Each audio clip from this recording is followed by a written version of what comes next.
as Bull alluded to a second ago, the Browns are 3-point favorites on FanDuel as of right now. If you want to bet on the Browns, you better hop on them right now because that could go up if Deshaun Watson is announced that he'll be playing. And there's no better time. Seriously, guys, there is no better time than right now to become a member of FanDuel. It is America's #1 sportsbook. That is unquestioned and a UCSS fact. And right now, new customers get $200 of bonus bets guaranteed if they place a $5 bet. That's $200 in bonus bets, win or lose. So if you've been thinking about joining FanDuel, like I said, there is no better time to get in on the action than right now. The Browns, 3-point favorites. If you want to get in on that action, head over to FanDuel.com/UCSS. They have spreads, player props, over-unders, much, much more. FanDuel, an official partner of the NFL, also an official partner of the Ultimate Cleveland Sports Show. So check them out over at FanDuel. Guys, are you ready for 6 stats that you need to know for the Browns-Colts game? I need a this 6-piece. Sunday? I need a 6-piece of McNuggets. Let's get it.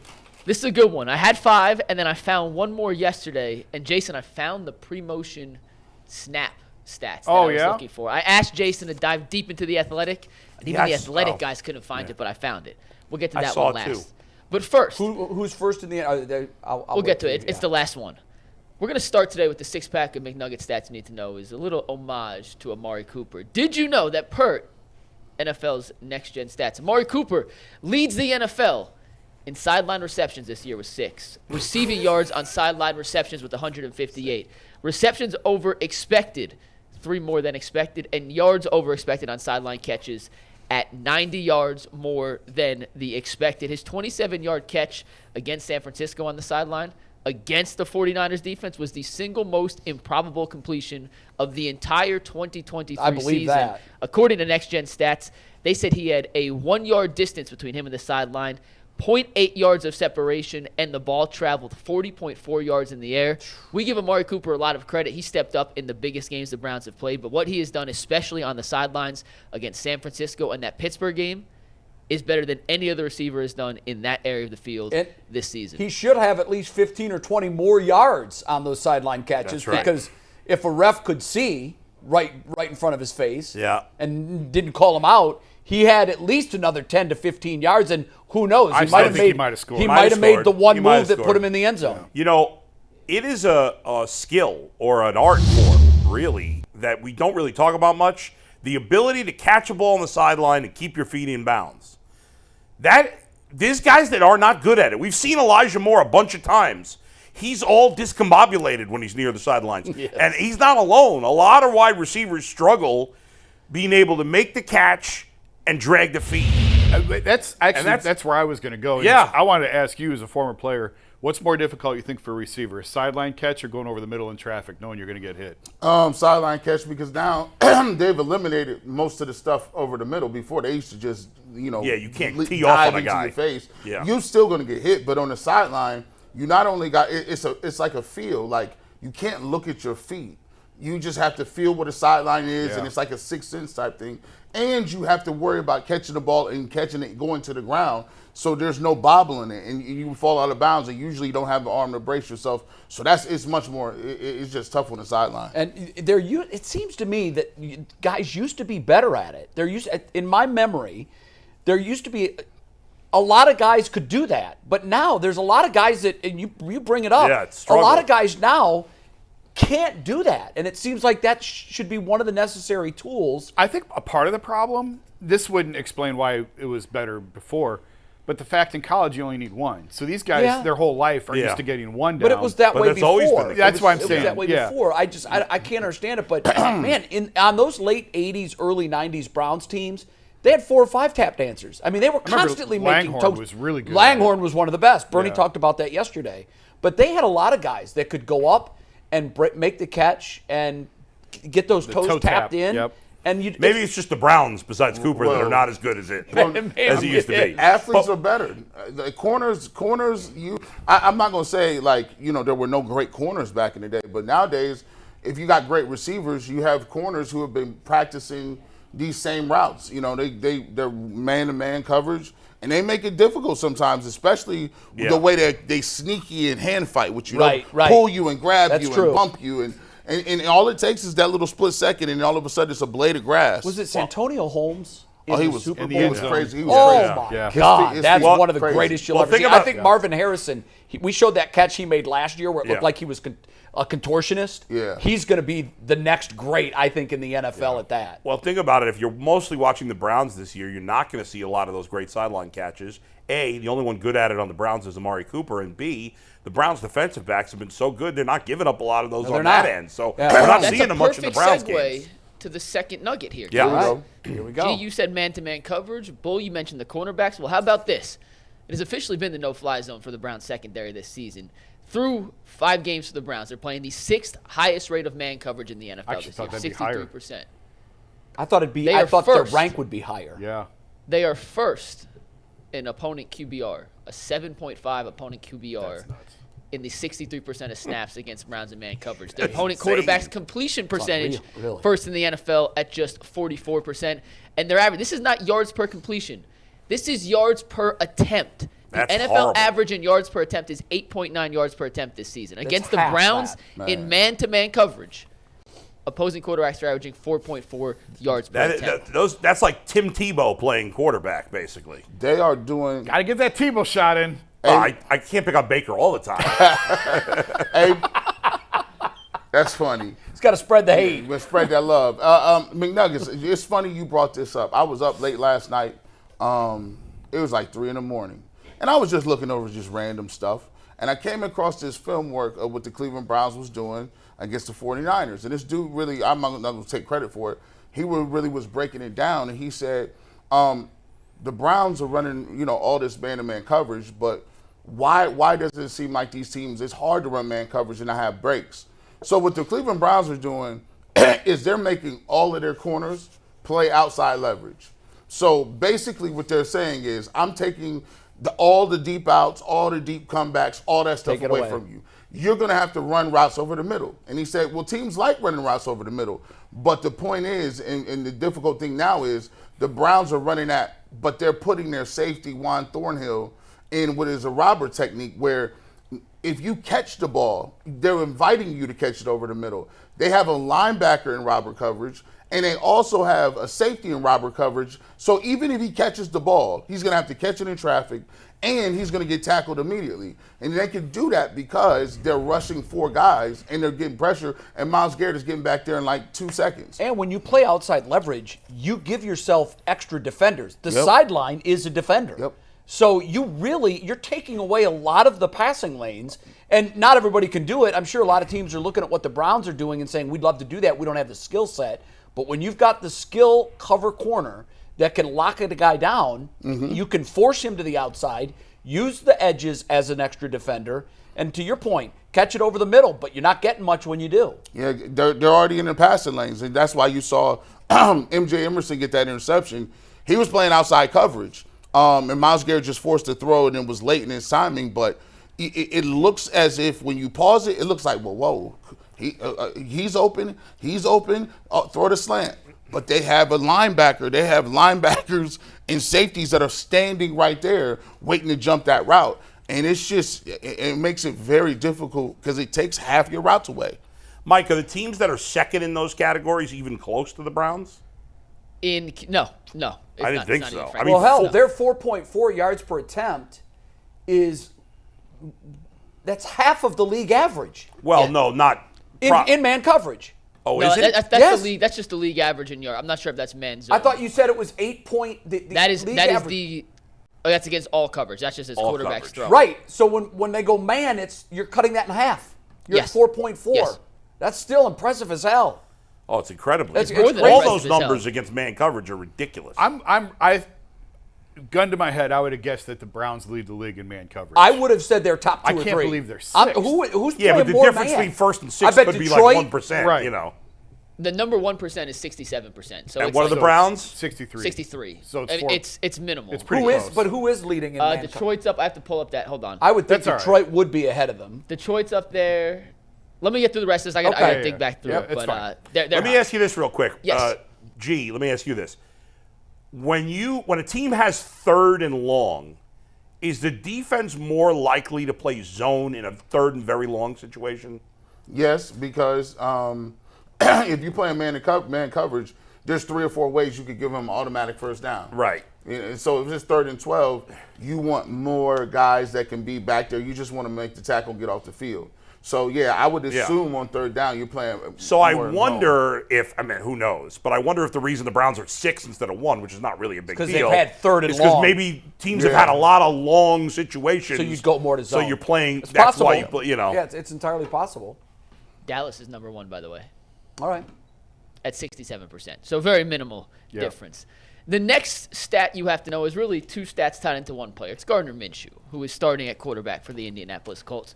And I'm going to set this up to bring to the big point here. Gardner Minshew has been a productive quarterback in the NFL. His career touchdown to interception ratio is 47-18. That's 2.6, which is right on pace with Deshaun Watson, who has a 2.67. They're essentially the same in terms of touchdowns to interception ratio. That's not a shot at Watson. That's a kudos to Gardner Minshew. No, that's a great ratio. For having a very good touchdown to interception ratio. As a starter, he's not nearly as good as he has been in his career in relief appearances. Dating back for 2 seasons, he's 2-0 when he comes off the bench. He's 2-10 as a starter. Here's the issue, and this is where the Colts are going to get in trouble. Last week against Jacksonville, Gardner threw 3 interceptions. Right. All 3 came under heavy pressure. The Browns had the 5th highest pressure rate in the NFL at 28.1%. Gardner Minshew has the single lowest PFF grade against pressure this season, a 23.1 grade. That is 57 points on the dot lower than his PFF grade in a clean pocket. Now, PFF grades I would say that's everything. unfair, Mike. He's only played 1 game, though, right? He's played in all 2? 6 games this season. Yeah, he's played in everything. He played in every game this season. Here's what you have to know, though. More than just a PFF grade. Right. PFF tracks turnover-worthy throws, so throws into coverage, throws that could have been picked off that didn't. Which is a very, very valuable He hasn't stat. played all 6. He's played quarterback in 4. He's thrown a pass in all 6 games. No, he hasn't. Yes, he has. He came in the first game. I know Richardson got hurt in the first game. Yes. So he did come in and relief. In the first game, he threw 2 passes, and in the 4th game, he didn't throw any. Yeah. I said he threw a pass in every game this season. But he didn't throw any against the Rams. Well, you're arguing literally nothing right now. Let me finish this. Go ahead. You're stating a fact that's incorrect. You're arguing nothing right now. I was like, that doesn't really count. Here's what's important, though. Yeah. Gardner Minshew, no matter who he's played this season, 12.7% of his passes under pressure have been considered turnover worthy. It's the highest rate in the NFL. That's awful. Overall, his overall rating is a 6.7 turnover throw ratio, which is also first in the NFL. If you can get to Gardner Minshew, he's going to give you opportunities to create turnovers. We have spoken all week long about how this Browns defense, as good as it's been, the one area they have not been elite in is creating turnovers. So no one's going to give them potentially long. more gifts than Gardner Minshew. And I don't want to steal Jason's headline because I know what it is, but Jason, I have it in my notes, and I'll let Anthony confirm. Do I not have exactly what Jason has on his headline? Yeah. I didn't have the numbers to back it up, but I kind of was going along the lines of what you just showed us with Minshew's numbers. Although the more terrifying part to me is P.J. Walker's PFF grade last week was basically Minshew's under pressure. Yeah, right? it Like was. 23, 24, somewhere in there. That's mildly terrifying. So hopefully Deshaun. A buddy of mine who's not a Browns fan texted me because he said, "Is this a dub for you guys this week?" I said, "Yeah." He goes, "Yeah, I've been reading a little bit of Cleveland media. You guys are awfully cocky with the guy who damn near threw the ball." I said, "I know. Yep. It's not, but it was against a good team. But I do think I'll give away the little bit of headline. I do think the Browns are going to win this game, but man, we're just looking at the Colts like, I know. They beat Baltimore in Baltimore that's with it. Gardner Minshew. Yeah, this is not. This is not by any means. Is this a layup? But I do think they win the game. I think we give them And they credit. beat a decent Houston team also. We're giving them credit for we're giving them credit for the defense, not the offense. Like, the defense is why we feel confident. Yeah, but we had that defense against Pittsburgh and Baltimore too, and that didn't work out. Well, I mean, Pittsburgh. I like the defense against Pittsburgh. I did too. Like, what I'm saying is the offense has to do something. Yeah, they got to do something. Like, Of course the Browns can lose this game. Yeah. Anybody can lose any game. Of course. You're kidding. But Any given Sunday. But the reason I think fans are a little I wouldn't even say arrogant. I would say confident is because when you look at like this defense and look at what we're playing against, the thing that travels is, hey, are you going to play hard? If the Browns play hard and the Browns play physical, their talent, you can't. I mean, they can't do anything with Myles Garrett. You just can't, right? So I just saw Myles Garrett throw Trent Williams around like he was like a kid.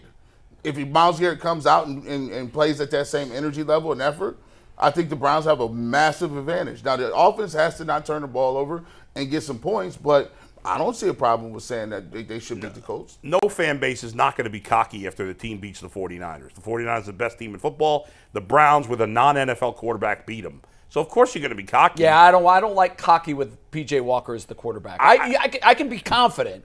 Yeah. Cocky is, we've got this. I'm far from that. Browns should be cocky about anything. I don't think any team should have got here's this. Here's the worst part about this. It's been win, lose, win, lose, win. Yeah. Will anybody be shocked if the Colts win the game? I'm not going to be shocked. No, not going to be shocked at all. I don't think any fans would be shocked if the Colts win the game. To me, cocky is, we've got this. Yeah. I don't think people feel that way. I don't think. I've heard a lot of folks. But who cares? That's are saying, that's what fans do for every team. I know. Yep, but you got to be careful. Yeah. And then if the Browns lose, everybody will say they're going to suck against Seattle because we're all prisoners of the moment. We're such a man. I think at some point we're going to realize that we're a win-loss, win-loss, win-loss, win-loss. I think if you do that, you're 9-8. Yeah. You got to string them together, and there is no better time, and really probably no better opportunity than right now. That's why I said it's a must-win. People looked at me like I was crazy. I'm because there's no must-wins when you're 3-2. You got to string them together, and it's no better time to start than now. You better get them against teams you're supposed to get them against, because if you don't, then you have to find a way to come up with wins against teams you're not supposed to beat. Well, they've already won 2 games where they were an underdog. But they lost at Pittsburgh. They were a favorite. Yes. And I'm guessing they were a favorite against the Ravens because that game. No, they weren't, because Watson didn't play. Yeah, you're right. They were like a minus 1.5. It was essentially a pick 'em. Yeah. What game was minus 1.5? The Ravens before Watson, and then when Watson went out, the Ravens became favorites. Obviously. Also, Bull, I would like to apologize. Bull was right. I was wrong.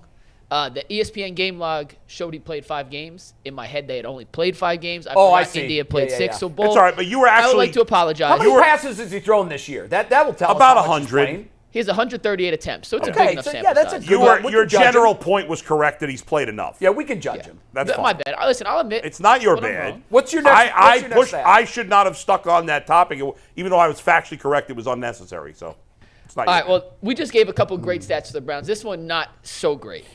Something we have all noticed, and when you see the numbers, it kind of hurts even more. But the Browns are dead last this season in yards after catch as a team. As a team, they have 430 yards after catch. Second last in the NFL is Tampa Bay with 478. Wow. So does Tyreek Hill? I have that number for you, Bull. Okay. Yeah, I like it. First in the NFL is Miami with 970. The Browns are dead last with 430. Tyreek Hill by himself. The Browns have 430 as a team. Tyreek Hill has 323 by himself. Mike, you're in my brain. No I single love it. Browns player is averaging more than 4 yards per catch after reception, or yards after catch, that have actually played. David Bell has a 5.0 on the dot, but he has like 3 catches, so I didn't count him. Yeah. Cooper, 2.8 yak.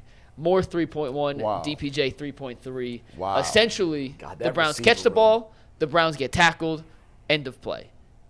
That's an issue. There's a lot of reasons for that go into that, right? Guys are not super fast. Yeah. Guys are not wide open. They're not running free.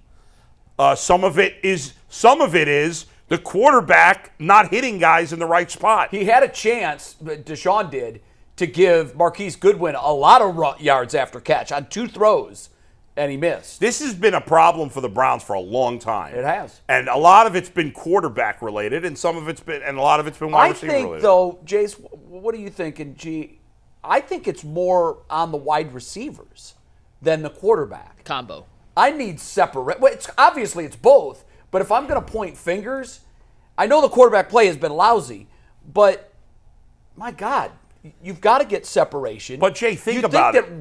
That if a guy gets one long catch and run, that changes all of that. We don't have that potential. But Jay, think about this for a second. If a guy's cutting across the middle and the quarterback's throwing him a pass, and he's got just a half a step on that defensive back, well, if you hit him in stride, that might be 10, 15, 20. Sure. If he has to go back just a bit, tackled that right could away. be the difference between 50 yards after the catch and 0. I know, but so what if you put these wide receivers with Tua?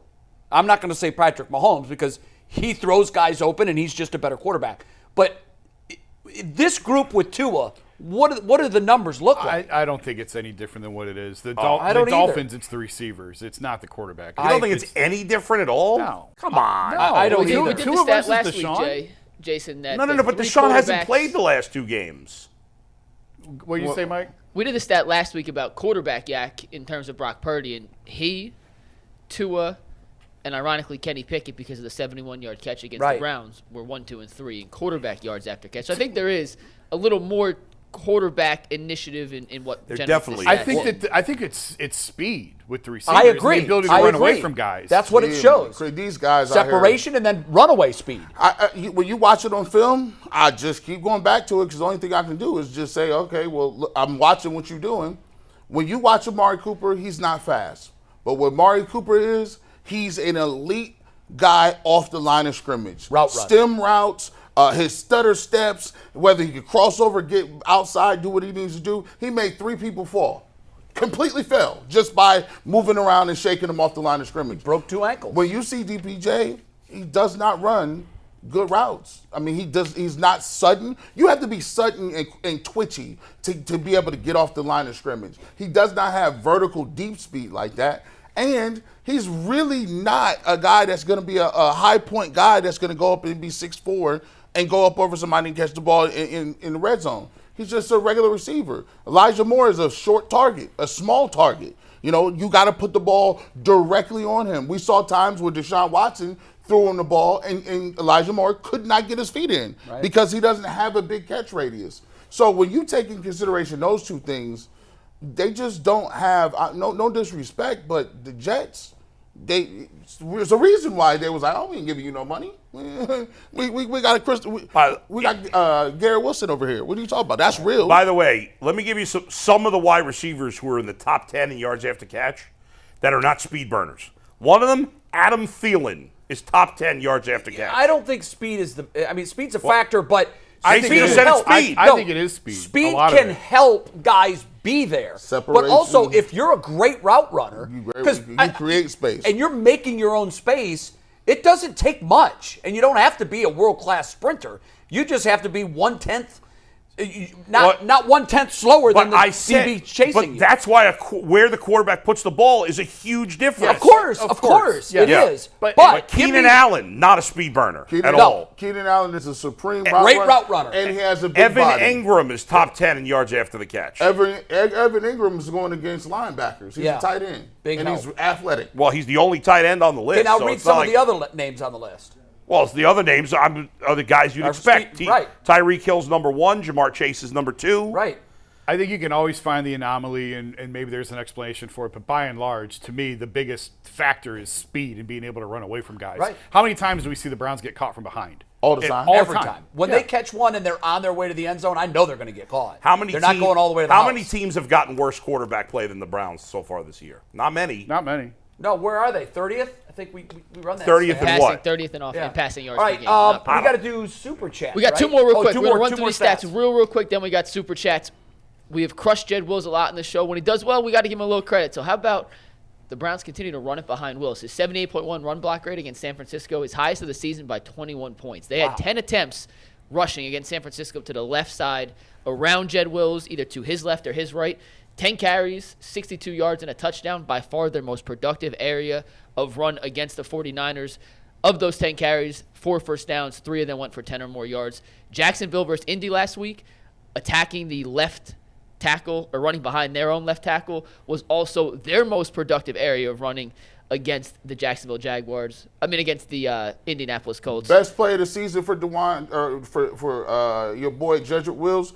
On that play when Kareem Hunt scored, you should go back and watch that. He was hauling tail. Yes, he was. Getting upfield with effort in the 3rd or 4th level. And DPJ as well. Just watching it live, that felt like Will's best game of the year. Yep, By the way, he's still 58th in run block grade PFF and 64th in pass grade. So he's got a long way to go. That's like your Blutarski, though, and you get a B on a test. Well, you're still going to be a 0.10. Right. Bull just poured that cold water all over his hot meal. By no means are we saying he's arrived. Right. What we're saying he played his best game of the year. When I was watching the game, even before I saw the grades, what popped into my mind was, okay, his pride's finally kicked in. Yep. He has gotten killed by everybody, local and national. It's not just local. I've seen some national shows take pot shots at him. Maybe the man's pride just kicked in and he said, all right, enough of this. I hope so. My family name is on the back of my jersey. I am not going to be getting disrespected and talked about, because if you talk about me, you talk about my whole family. That's right. Wear it with pride, bro. Real quick, Mike, did you say the Colts' best run was behind their left tackle last week? The Jaguars' best runs against Indy last week was also behind their left tackle. All right, never so mind. I would expect them to do it again. It doesn't apply to and Indy's two defensive ends who switched, they don't line up either side, they both have sub-50 tackling grades. Last stat you have to know, and this is more big picture. It doesn't seem to me, watching the Browns, that they use a ton of pre-snap motion. And it turns out the stats actually back it up. They are 17th in the league in using any kind of motion pre-snap. 47.3% of their snaps, they use some sort of motion. However, they only use motion at the snap. A guy in motion when the ball is hiked on 13.3% of snaps. That is 27th in the league. Snaps, especially with a young quarterback or an improving guy like P.J. Walker, could open or lead to some easier throws, easier reads, because it makes the defense move. And there's always outliers, but for context, listen to the top teams in the league that use the most motion. Miami, 81% of the time. San Francisco, 78% of the time. The Chiefs, 69% of the time. The Rams, 65%, and the Lions, 63%. Four of the top 5 offenses in football this year, depending on the metric, but of the most efficient offenses, according to EPA, are teams that use a heavy dose of motion. And I would love to see Kevin Stefanski, even whoever's at quarterback, Watson, Walker, or DTR, start implementing some more pre-snap especially motion with into the Watson offense. back.